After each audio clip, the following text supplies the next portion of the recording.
Okay, so this is video diary time while I steam my face, do my self-care. Over the past couple of days, I haven't been doing these kind of video diary posts because I have been doing my Black History Month on me. So I'm counting those as my diary posts for the day. Because in order to get the messages out, I have to kind of meditate and just fall back into where I was when those pictures were taken of my life and where I was in my mindset. But anyway, that's neither here nor there. But I needed to post this moment because while I do my self-care, I get to sit with myself and just process the day and ask myself questions and check in with myself. And as I was checking in with myself and listening to a reading, it just made me think about, because the reading was talking about, I'm going through some things and I'm going through a process, and that process is the grieving process. My dad died December 11th, which is not that long ago. And I miss him terribly. But I'm deciding to go through this grieving process with as much joy as I can. Because that is what my dad would want. And I have one of these little ducks. When you see these ducks, they remind me of my dad. I gave them out at his memorial. And they're called Shucky Duckies. Because my dad used to always say, Shucky Ducky. Oh, Shucky Ducky. So, at his memorial, and my students, because I used to teach at the University of North Carolina in Charlotte, my students came in one day with emotional support ducks, and I just loved the idea. And this one student gave me one of each duck, and so I always keep them in random places, but I also gave them to a family member because they miss me when I'm not there. And so I said, I'm gonna leave a duck here and see what they say. And they called me and they were so excited because anytime they randomly or have something going on, they'll look at that duck and it brings them some light, some joy. And so I wanted to do that for the people who were at my dad's memorial. Each person was able to have a Shucky Ducky.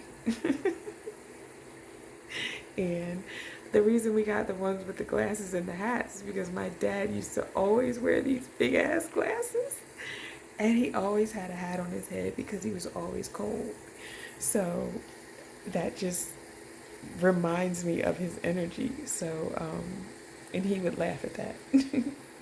My dad was a light. He was always ready to make you laugh, which sometimes would get on my nerves because I'm like, Dad, I need you to be serious for a minute. But anyway, I am getting so off tangent, but this is good because I'm having good positive memories about my dad, and I am not in here wailing or so caught up in grief that I can't function.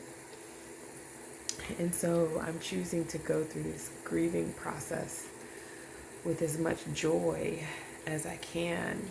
But when I feel those hurts, I don't know if, the only person who's really going to understand what I mean is somebody who's lost somebody very near and dear to them.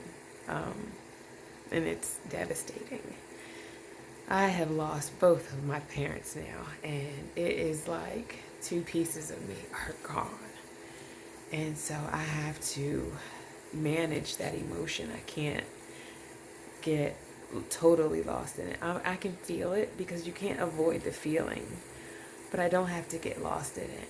And what I try and do is when I get energy like that, that's when I get creative and I just let it come out in some other way. Like I might dance, I might go skate, I might do a video, I just do something where I can just be expressive, because that is the same, it's like the opposite energy of grief, but it's the same kind of passion and feeling. So it's like alchemizing it, you know? And if you look at any of my posts, I'll put like, I love the book, The Alchemist. I listen to it on audiobook. I love it. I listen to it, I don't know how many times in a year. Right. Because there's something about it every time that gives me something else to look for. Omens. And I got 2 beautiful omens 2 days ago when I decided to go for a walk in the park because I was feeling heavy energy and I just needed to get out in nature. And it was such a like misty kind of raunchy day, and I said, I am getting outside. I easily could have just stayed in the bed, but I decided to get outside. And so I went, I got my little lunch, and I ate in my car. And I said, all right, are we going to get out the car? I smoked my herb. And when I started like getting lost in like just kind of doing stuff, because when you smoke like I smoke, you know your levels, you know where you're at in the elevation of it all. And I knew, I was like, all right, it's time for me to get out the car and get moving, because I'm just sitting here doing nothing with my time. And I'm now being intent about being conscious of my time, what I do with my time, and am I enjoying my life with my time? Because my past has taught me, enjoy your life with your time, because you don't know how much time you're going to have. So now that I have lost both of my parents, and I was able to spend time with both of them before they passed, in different ways. But my dad's, especially since it's like a couple weeks ago, like a few weeks ago, I was hanging out with my dad at the dinner table, making him dinner. So, okay, I'm not gonna get lost.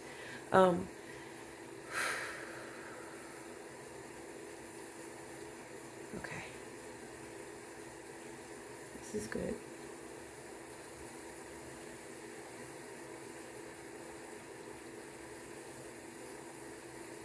Okay.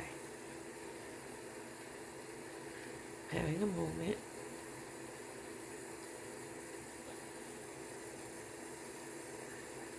I am feeling the loss.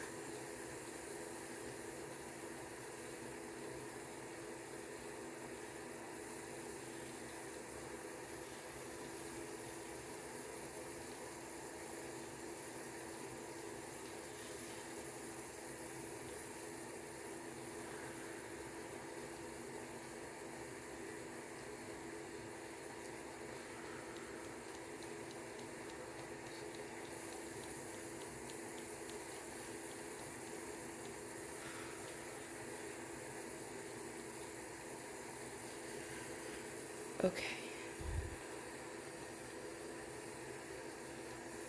Okay.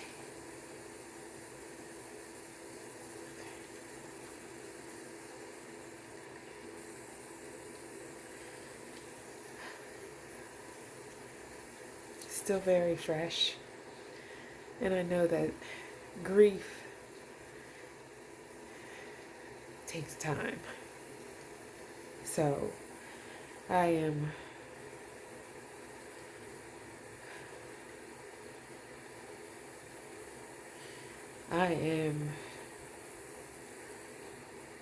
I am going to be okay, of course, but I am allowed to have these moments. And I just want to be clear on the intent on why I'm doing this. I'm doing this because, not because I want to be I want to be famous. No, I want people to be able to use my experiences to help them get through their own. I don't think that my life was just for me. I think that my life is here and I had to go through some of the things I had to go through so that I can relate to people. So that if I come across people who just need good energy, I can listen. I can feel their energy. And I can return back to them something positive to help them get through that moment. Because I'm genuine. And in order to do that, you have to go through some things. You have to have some experiences. No, I didn't want to go through half the shit I went through. Shit, no. But if I had to go through it, then let's make it a good reason why I had to go through it. I don't want to just have to go through shit and just learn for myself. No. I should learn for myself and try and help somebody else learn before they fall into the same cycle that can hold them back years. I fell into some cycles in my life that held me back for years. Because I wasn't learning the lessons of life and I had to keep repeating them. I kept drawing in the same energy. All of that kept coming until I stopped and asked myself a question. I looked in a mirror and I asked myself a question. I said, what are you doing? Because I was lost. I didn't know who I was. I was just going through the day and people had no idea. There were times in my life I was suicidal. I'm not getting into all that now. This is not going to be the diary entry where I tell my life story. But I can say that I knew how to put on a mask. I knew how to put on a mask. I was taught how to put on a mask because of where I grew up and how I grew up. They are not lying when they say black people have to code switch. I had to code switch until I got to this place in my life where I ain't code switching for nobody. I'm going to be who I am. But it took me a long time to get here. Because if I wouldn't have done those, if I wouldn't have been able to code switch, I don't know that I would be where I am today. Black women really do have a disadvantage. I don't get on my soapbox. I'm not getting on my soapbox. I came on here. But you see how, I know I can bring it right back. I know that I just had a moment a few seconds ago. But I had to get into my own head and say, okay, you felt it. Now you have to move on. And the next time it comes, you'll feel it. But you got to ding yourself out of it. You can't get lost in the emotion. And that took me a very, very, very, very, very long time to learn. Yeah. But it all started with me. It all started with me asking myself a question. What are you doing? Because I felt like I was failing miserably. The outside world probably didn't think I was failing miserably.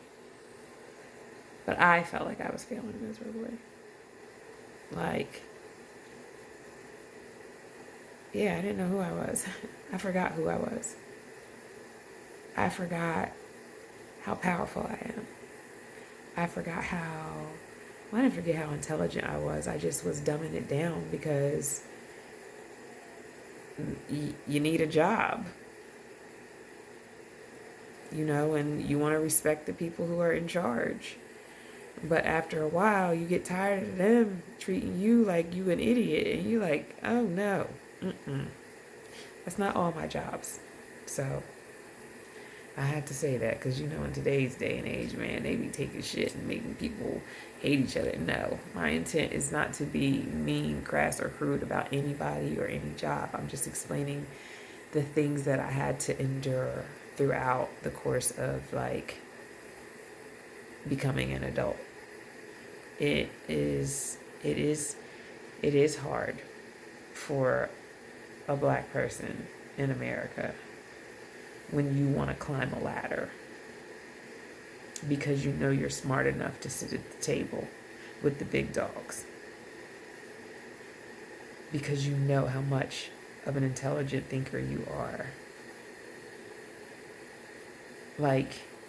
and how creative you are. But people don't want to give you a chance for sometimes the dumbest reasons. Like the color of my skin.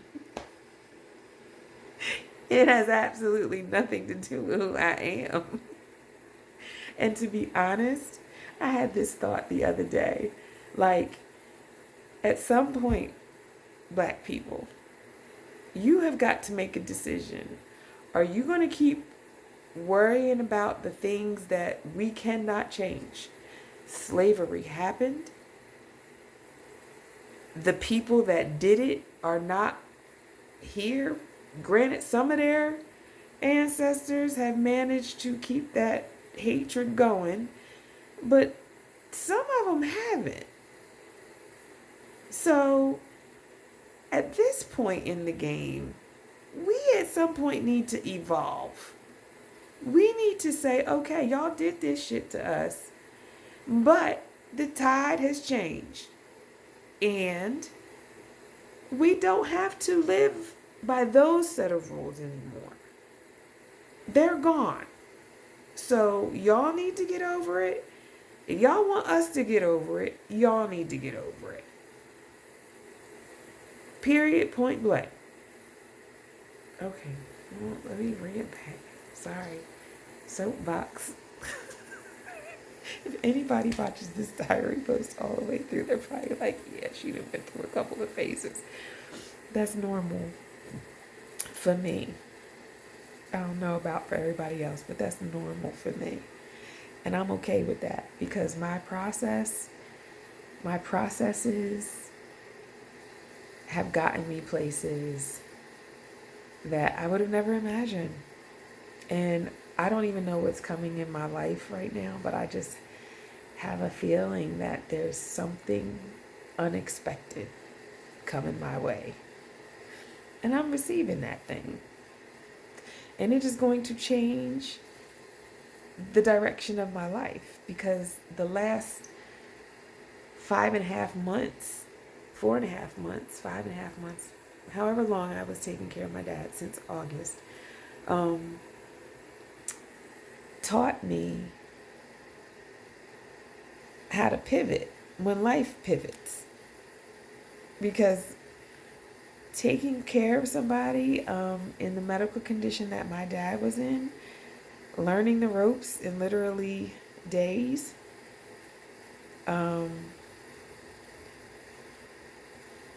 you got to be on your P's and Q's, okay? And I had to pivot, especially if something would go wrong and we had to wait and it set off a whole nother chain reaction. Pivot. We always had plans to get back here since after he had his stroke. After he had his stroke, his goal was to get back home with me to see his grands. And I tried, y'all. I tried everything I could to get my daddy back here. But his body just gave out, But part of me thinks that Because he told me one day, I love taking care of him, by the way, but he didn't like being taken care of by me. Meaning, he wasn't happy that I had to leave my children, my life, to be up there taking care of him. And I told him several times, Daddy, this is what I expected. I knew that one day I was going to get to take care of you. This is my chance to do for you like you did for me. But my dad's stubborn. He is stubborn. I don't think he wanted that for me.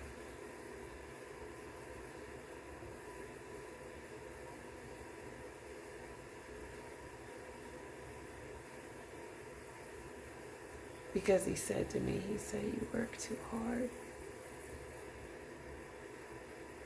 He said, you're doing a lot of work.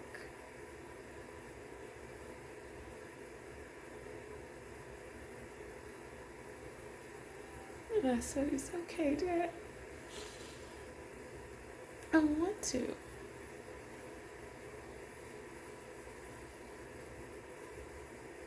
I would have kept doing the work.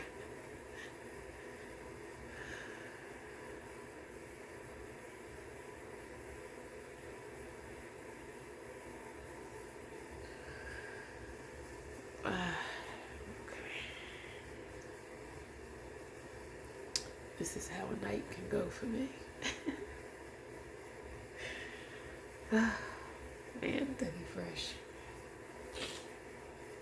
I miss you.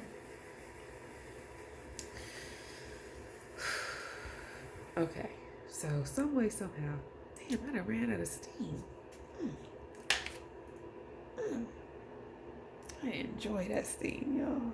Feels so good on your face. But that's okay. Now I'm gonna put my oil on. But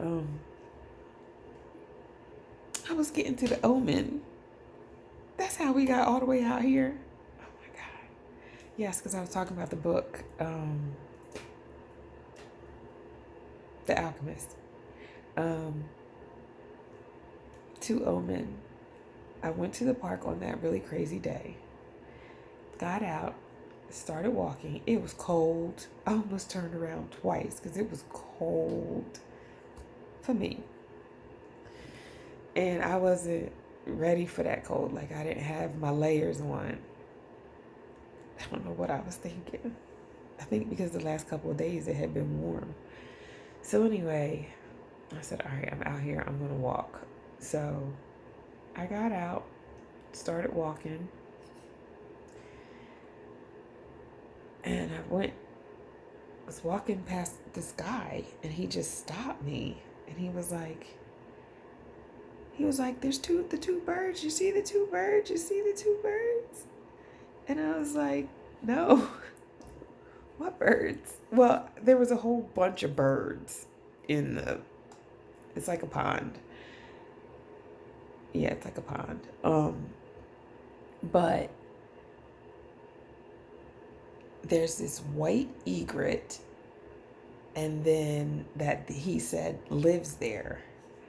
And because the day was so dark and gray and cloudy, the bird was stark white. I mean, it was beautiful. It was absolutely gorgeous. And so I was like, oh my gosh. I said, okay, I have to remember that name, white egret, so I can look it up. And then he said, and then over there, he said, this guy's been here for a while now. And it was a blue heron, I want to say great blue heron, which I said, are these birds common here? And he was like, the white one, yes, she's here all the time. He said, but the blue one, no. He's just gotten here. So I said, okay, cool. Kept walking, finally went back, get to the car, look up these birds. The white egret represents peacefulness, tranquility. Those are the two words that I remembered. The blue heron represented self-determination. And there was another word. It was like self-determined. It was like all about like yourself. Like nothing can stop that bird. He is a surviving bird. Like he adapts. And I said, look at the omen. It's not a coincidence that I went out walking on a day and just decided to explore this park. I normally would be riding my bike, so I don't talk to anybody. But I decided to walk. And I run into this guy who I guess is like a bird watcher. He named some other birds too, but those two birds stood out. Decided to stop me and tell me, and then he just walked on off. And the crazy part is I went walking again today, and I saw him today, and he acted like he didn't even know who the hell I was. I ain't say nothing. I kept walking too. I like, you spoke to me when you needed to speak to me. Yeah. So I find myself wanting to go back to the park. Part of me feels like that energy feels like my parents. And the things that it represents are things that they represented to me. My mom was peacemaker. I'm hesitating because, sometimes Emma could get a little not peaceful, but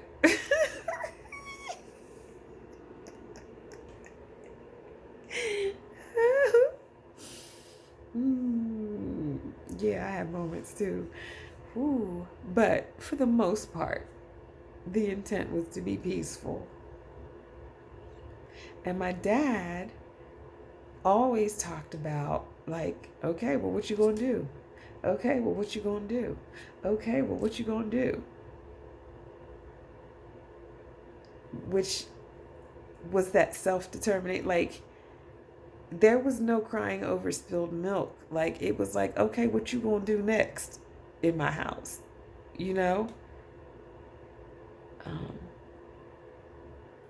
Just awesome. So, I don't even know why I got on here. I guess just to do a video post, but all that needed to be captured. I need to put the oil on my face. I have been putting, I normally put a little bit of rose oil and camellia. I hope I'm saying these oils right. Camellia oil and then rosehip oil on my face. But I was watching this show called Cook Along, and they were talking about the baobab tree. Y'all, this tree has been alive for so many years, like 300,000 years. I don't know. But the fruit that comes from that tree is, you can cook with it. So I bought the powder. It's really healthy for you. And it coming from such a spiritually related tree, I want to know more about it. So I'm getting ready to do more with it. And I'm starting, today was the second day that I'm using it. I'm using it on my face with some rosehip oil. Those are the two oils that I'm putting on my face at night now. And then and when I get out of the shower, I normally use cold pressed coconut oil on my skin, especially when I'm going through like a cleansing process. I have to cleanse my energy, continually cleanse the energy that represents sadness to me. But when I do that, I try and use everything natural on my skin, because your skin is your biggest organ. So anyway, I I started mixing the baobab oil with the coconut oil. And I put that on my skin this morning when I got out the shower. And when I got back in the shower tonight, my skin still felt like, you know how the water comes on and you can feel like, I have soft water, so you can feel like the natural oils in your skin. I was like, oh my gosh, that was really, really, it really, really moisturized my skin really well. So I'm excited to see what it's going to do for my face, because sometimes my face is dry, especially with the weather. It's just flip-flopping and stuff. So, and you can put it in your hair. So yes, trying new natural things. And if I find something that really, really works well, of course I'm going to share. Yeah. All right, y'all. I'm getting off of here. It's been 30 minutes. That is enough. I love y'all. Thank you for watching, listening, whatever you want to call it. And if nobody ever watches this or see this, Janie, thank you for recording this, because I know you're going to watch it again at some point in your life, and you're going to look at it and you're going to be like, that bitch right there.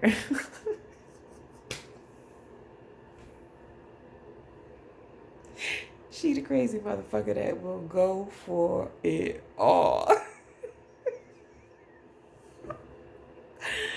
There's nothing that we can't do. I'm talking to myself. I'm talking to my future self. There is nothing we couldn't do. Absolutely nothing. So I know you already sitting somewhere looking pretty. I'm getting there. But right now I'm just going to continue enjoying my herbs and get my face all nice and moist. And I think I'm going to bed. I'm at least going to relax. All right. I said bye. Bye, higher self. Bye, everybody.